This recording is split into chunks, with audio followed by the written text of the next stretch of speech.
Good afternoon, Intex Science Centre and Planetarium. Oh, hello. My name is Harry Wright.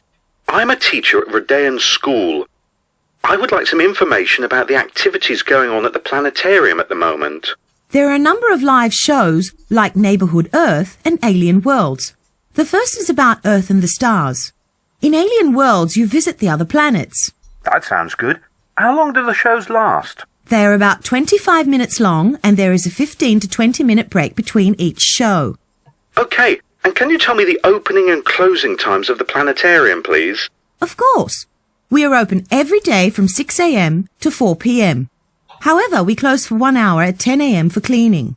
What about the price of the tickets? Are there any group discounts? Tickets are £6.95 for adults and £4.65 for children. If there are more than 10 children, then tickets are only £3.50 for each child. Great. One last question. What's the best way to get to the planetarium from Winchester City Centre? Well, there is a bus that leaves from the train station every 10 minutes.